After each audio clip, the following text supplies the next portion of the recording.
Buongiorno a tutti da Morenz Monkey. Questo è un canale che tratta di orologeria, prettamente vintage, ma parliamo anche di orologi contemporanei. Se non siete iscritti a questo canale, vi invito a iscrivervi qua sotto e spuntare anche la campanella per ricevere tutti gli aggiornamenti sui nuovi video che produrrò. Oggi parleremo di un argomento dedicato al mondo dei vintage. Le operazioni da eseguire quando si acquista un orologio vintage. Delle piccole attenzioni per verificare se l'orologio funziona correttamente.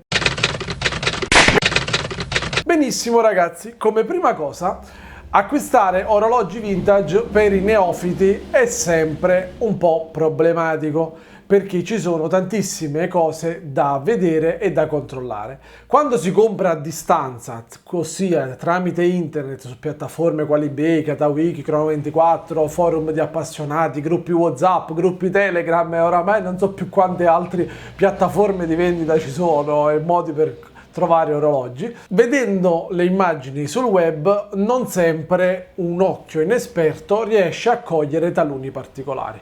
Quando invece lo si ha dal vivo qualcosa si può controllare, basta saper cosa guardare. Io cercherò quantomeno di darvi una piccola guida con dei piccoli consigli che voi stessi potrete subito mettere in pratica su alcuni orologi vostri vintage per controllare che sia davvero tutto giusto. Prendiamo il primo aspetto. Negli orologi d'epoca il quadrante potrebbe essere ristampato, potrebbe aver fiorito, potrebbe avere delle imperfezioni, potrebbe essere ritoccato. Come si fa a vedere questo? Bene, quando avete un orologio tra le mani, ecco qua, prendo questo. Questo è un Philip Watch Cormoran e ha un quadrante particolare. Ora ve lo faccio vedere anche sul banco, ok? Questo orologio, come state vedendo adesso sul banco, ha un quadrante rettangolare e in basso la scritta Swiss Made non si vede bene. Perché questo? Vedete questo anello attorno al quadrante, questa ghiera interna? Si è leggermente curvata e va a coprire la ghiera, la scritta Swiss Made. Questo è un difetto tipico di questi orologi, io lo so. La prima cosa che ho visto quando ho comprato questo orologio dal vivo da un nostro amico comune, se siete sul nostro gruppo WhatsApp lo conoscete, Lorenzo, e subito gliel'ho fatto notare, infatti mi ha limato un pelino il prezzo giusto per questa problematica, che dalle foto non si vedeva, foto che già avevo visto anticipatamente, quindi anche se qualcuno ha l'occhio e sa cosa guardare, dal vivo è sempre un'altra cosa. Comunque ritorniamo al caso che voi riceviate un orologio vintage e in mano che avete visto solo in foto. La prima cosa che dovete fare è controllare che il quadrante sia perfettamente allineato, 12-6, quindi mettete un foglio di carta posto a metà sopra il quadrante e vedete che è perfettamente dritto. In questo modo, questo trucchetto del foglio di carta è un trucchetto banale, però vi può aiutare per fare l'occhio in modo tale che quando avete un orologio tra le mani potete vedere se è davvero allineato. Una volta guardato che il quadrante è allineato, controllate gli indici rispetto agli indici stampati. Di solito sono molto ben precisi quando sono originali, soprattutto se sono di marche importanti.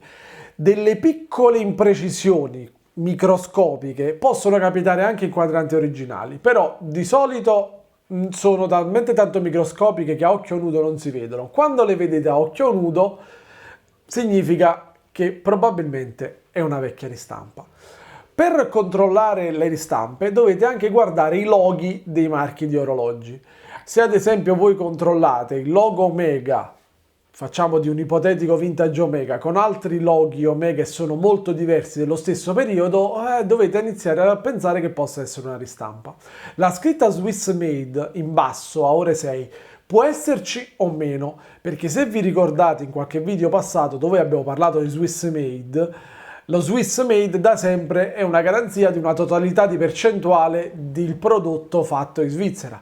C'erano case come Longines che, e non solo, anche Omega, Zenith, che producevano le casse altrove e lo dichiaravano e quindi non potevano scrivere Swiss Made, ma parliamo di orologi vecchi anni 40 e anni 50, però potrebbe non esserci la scritta Swiss Made. Quindi non è che se non c'è la scritta Swissmade in automatico è una ristampa, come non è in automatico se c'è scritto Swissmade non è una ristampa, in quanto facevano le ristampe con scritto Swissmade.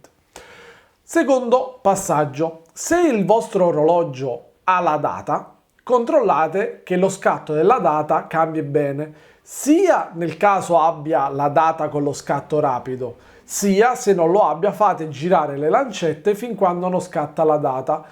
Sarebbe una buona cosa far girare tutti i numeri per controllare tutto il datario, però insomma se voi vedete che cambia 1 o 2 giorni dovrebbe funzionare. Potrebbe essere che il disco data però manchi un dentino proprio al giorno 27 e voi vi siete fermati al 22 e quindi poi dal 26 al 27 non cambi la data. Questo è un problema, quindi di fatto dovreste fare un giro completo del calendario per rendervi conto senza andare ad aprire il movimento se l'orologio funziona. Caricate l'orologio. Gli orologi a carica manuale hanno il fine corsa. Quando caricate l'orologio con un po' di esperienza capirete quando una molla di carica è spezzata perché non arriva al fine corsa e fa tac tac e quindi significa che dovete cambiare la molla di carica. Quando una molla di carica è corta, praticamente andate a caricare e fa pochi giri della corona. Queste sono tutte cose che dovete controllare quando acquistate un orologio vintage. Un'altra cosa che potreste acquistare per controllare meglio i vostri orologi vintage è un'apricassa, come può essere la cara vecchia palletta o un'apricassa, questo qua a 3 punte.